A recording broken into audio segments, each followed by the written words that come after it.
Okay, now let's work a little bit higher. This is the middle point in our body, in our subtle body. Pretty much it is 4 chakras, so it's the middle point for all to the crown and all to the lower chakras. So we call this the point of balance, the point of union between the lower chakras and the higher chakras. We're talking about Anahata now, about the heart chakra. This is our 4th chakra. This is located on the spine, behind the sternum. This is also related to a very important gland, which is the thymus gland, and it's really a gland that is focused on the immune system. So it's very important to sustain our physicality, our homeostasis in the body. And the heart chakra, the color of it is a beautiful emerald green. It's the color of balance, of purity, or of harmony.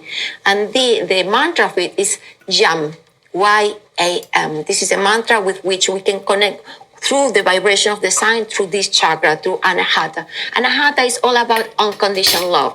But don't think about unconditional love as an emotion, as a regular emotion. We're talking about something that overcomes the subject-object experience, the duality. This is the 1st chakra when we really start to experience the true substance of ourselves. When we start to, it's the first step to overcome that duality, that Maya, that illusory sense of separation. Is about bringing the masculine and the feminine together. So unconditional love really means the union of everything, because ultimately there is nothing outside of us. We are that. We are the I am. And through this powerful electromagnetic field of the heart chakra, we can connect to that experience finally. Not intellectualizing about it, but just experience it fully through compassion, through peace, through balance and harmony. This is not a rational chakra. This is a chakra that needs to be experienced. So it's about experiencing this powerful energy of balance, of the frequency, of the portal of intuition. When we start to overcome all the conditioning, the previous conditioning, the beliefs, the patterns, all the mental construct that we created and we have identified ourselves with, and we start to just commit to life, just from the transparency, for the purity of light. And the chakra, when it's in balance, is allowing us to just be attuned. It's like attuned to the correct radio station, something like that. And you are completely joyful, peaceful, bliss. Is that this Ananda state? So it's beautiful to connect with this heart, because it's beyond words. You don't need to use words, right? When you are completely joyful in any experience that you might have in your life, you don't need to use words. You understand life beyond that, and that is the heart. But what happens? Sometimes, again, like the other chakras, as we've been studying, it can be in excess or deficiency. What happens if the heart chakra is in deficiency? We might feel this sense of loneliness, of constant grief, of constant sadness, in this lack of empathy, this lack of connection. We feel like disconnected from life, from other people, from relationship, from the things that we want to do in our lives. So we feel like this sense of emptiness that is missing our life. So we can become even depressed about not entangling ourselves enough with this pure energy of our true being. And what happens if this energy is too much gas, is really in excess? It's not good also. We can have this helper syndrome when we are the martyrs of the world and we pretend to save everybody, and that's not good for us. I call that the empty cup syndrome, because if we don't fill up our cup first and we don't provide ourselves with this love that we want to offer to others, we are going to drain us out, and that is not good. We cannot serve if we are drained out, right?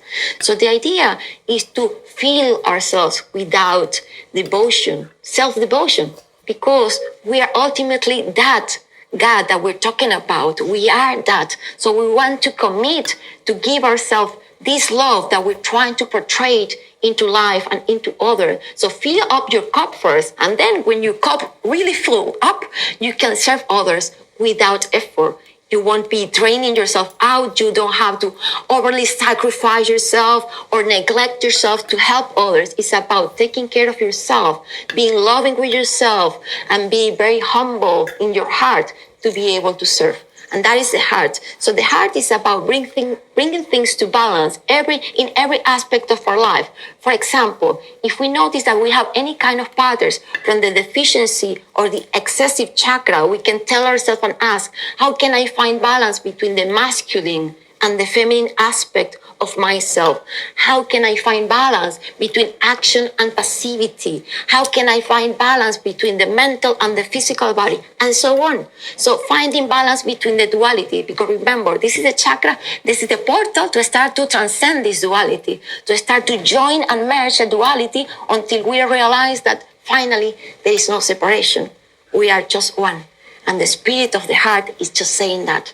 So just love yourself, trust yourself, and be just beyond words, living your lives with the sense of harmony and balance only from the heart. Yes.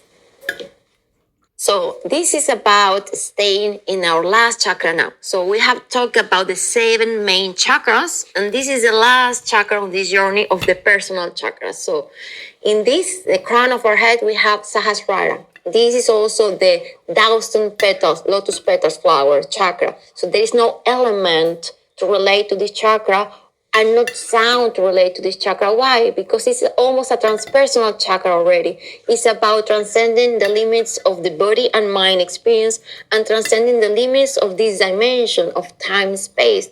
It's when we start to realize that the Atman and Paramatman are one and the same. The individual soul and the Supreme Soul is exactly one and the same. So that's even what yoga means. Yoga comes from the word yug, which means union. Union of what?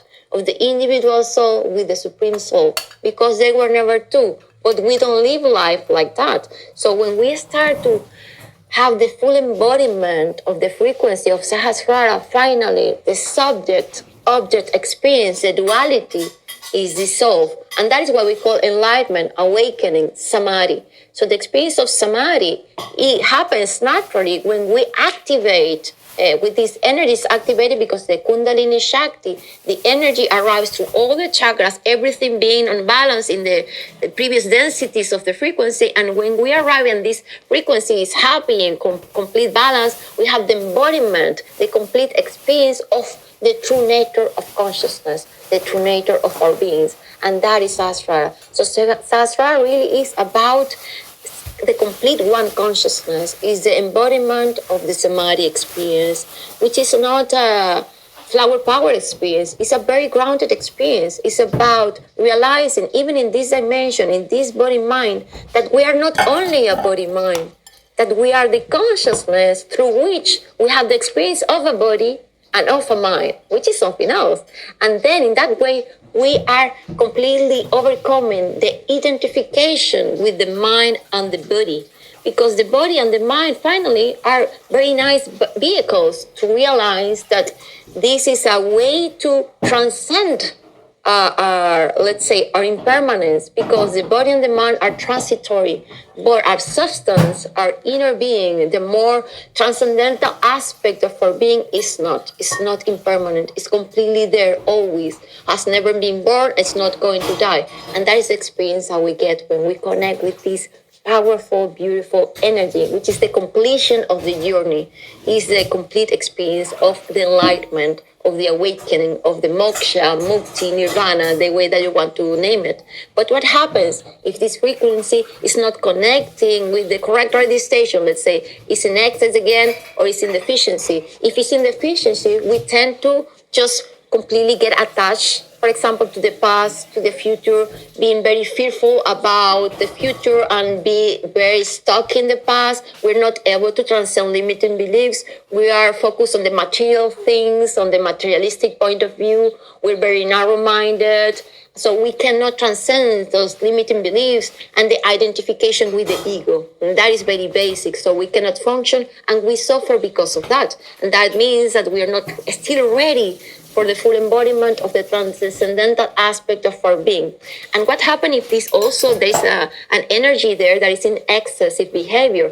That is also not good. So we have an experience, again, a very similar experience of what I call in the third eye when I explain this sense of being spaced out, when we cannot tell what is real from what is not real, but also a very common thing nowadays in the spirit, especially in the yoga journey and the yoga community, which is the spiritual ego. And that is very dangerous because we confuse the transcendental experience with something that we pretend to be more conscious than other people, you see? And that is very sad because yoga is about everything is myself. It's not about me being on top of some other people or on top of the reality.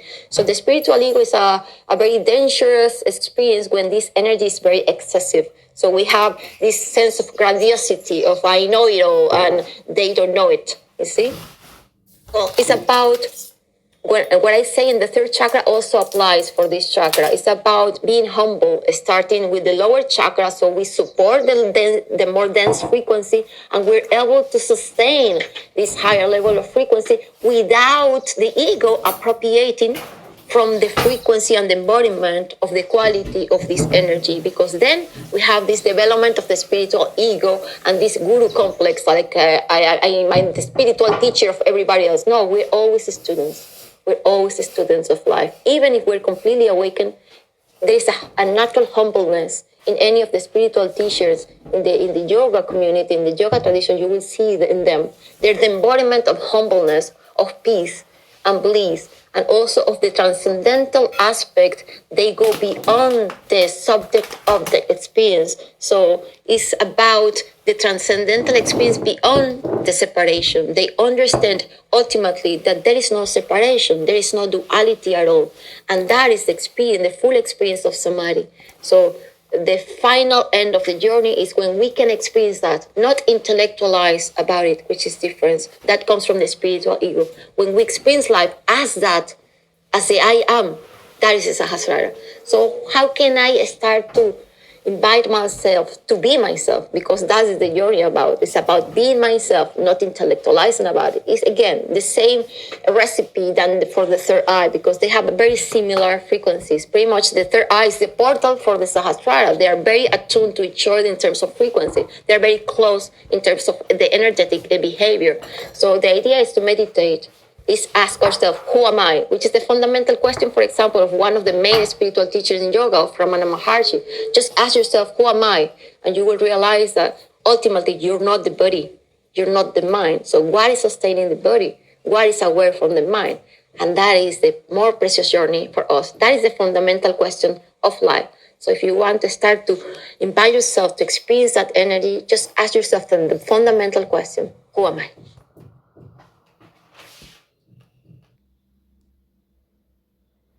So in this part of the theory, we're going to talk about the nadis and the marma points, which is about understanding better our subtle body, our energetic body, if we were going to call it like that. So the nadis, we have 72,000. They are the energy channels of our body. So imagine 72,000 energy channels working right now in the body. It's amazing. So we take that for granted. It's amazing. So we're going to try to understand a little bit, at least the three fundamental nadis that we have, which are Sushumna, Ida, and Pingala, but also to understand a little bit better the energetic points that also are covering this subtle body, which are the marma points. We have 108, which also is a sacred number in yoga, and probably at other point of the theory we're going to talk about that number. But the marma points are the energy points where these nadis, when the energy channels intersect within the body. So in the traditional medicine, they usually call it the acupuncture points. So we can refer to the same, but in the yoga tradition, we call them the marma points. So right now, we're going to focus on the energy channels, not on the energy points. The energy channels of our body are transporting, are pretty much distributing the energy and allowing the pranic, the different pranas in our body to move from the different qualities that they have.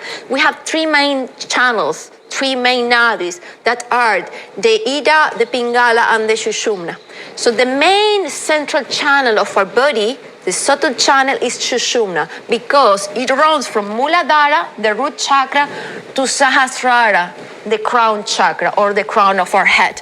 It goes throughout the spinal cord, if you can see, from the base of the spine up to the crown. So we call that the fundamental energy channel of our body. And then we have the Ida and Pingala, that they behave like a snake, surrendering the Sushumna Nadi. If you see the Ida and Pingala, I draw it in different colors so you can realize that the Ida is more cool in nature and the Pingala is warm. It's the more active principle. They run from the right, the Pingala comes from the right side of Muladhara and the Ida from the left side, and they meet on each one of the chakras, of the main 7 chakras, and they finally connect and end their journey in the third eye. Yes, that's why some authors in the chakras call the crown chakra a subtle channel, a subtle frequency, but is not called a chakra because the polarities are already merging on the third eye. So let's start to understand a little bit the qualities of this polarity and of this polarity. When we talk about Ida, we talk about everything on the left side of our body, the left nostril. So we have some pranayamas to activate that quality of the energy, that Ida Nadi. We have, it's more connected, the nature of the quality is more connected with the creative principle, is the basic creation, the basic womb of creation is connected with this nature of the Ida, which is very cold and nurturing in its quality, and also it's connected with the opposite side of the brain. So we're talking about the left side of the body, but connected with the opposite side of the brain, which is the right side, which is connected with the creation, with the creativity, with that part which is not rational in our body, in our mental body. And then it's connected also, of course, with the parasympathetic nervous system, which is connected with the rest and digest mode, and it's more passive in its quality. It's not active. It's the creation principle that requires from the consciousness or the analytical principle to come into form. And then, of course, is the Chandra, is the lunar channel. So it's connected with the energy of the moon. And when we connect with the different cycles of the moon, pretty much we're connected with the quality of this nadi. So it's very beautiful. Then this is the other polarity. We're talking about polarity. So in Pingala, we have everything is the opposite of this part of the chart. So we have the right side of the body, is representing the right nostril. We also have pranayamas like Surya Veda to connect with that quality and to bring that quality into activity and activation. And this is more related to analytical principle. Instead of being the creative principle, is the conscious and analytical principle. Is the awareness that is placing the creative principle into form, into existence. Is warm in nature and stimulating. And also is connected with the opposite side of the brain. So it's connected with the rational part of our mental body. So left side of the brain and sympathetic nervous system is active in nature, and also is connected with the Surya channel, is connected with the solar channel. So to bring the body in balance, we ideally need to bring these two qualities, these two nadis into balance, so they travel through Sushumna without any kind of disturbance or blockages, to allow there is an energy that we call, for example, Kundalini Shakti, that is like 3.5 spiral shape, waiting for us to be raised through Sushumna. But these two nadis, these two qualities need to be in balance for the Kundalini Shakti. There is an energy that lies dormant underneath the Muladhara to raise freely up to the crown, and that is the experience that we call Kundalini awakening. So if these 3 channels are happy and are working well, our Kundalini activity is also working well, and our subtle body is in balance. And in that way, we can have a complete full experience of the homeostasis and balance in our physicality, in our emotional body, in our mental body, and finally in the complete experience of the energetic body, which is the substance of the existence. So this is about understanding how the pranic body is sustaining everything else that we call reality. So any quality of our thoughts, of our mind, of our emotions, of our activity is connected with the balance or the imbalance of these subtle channels of our body.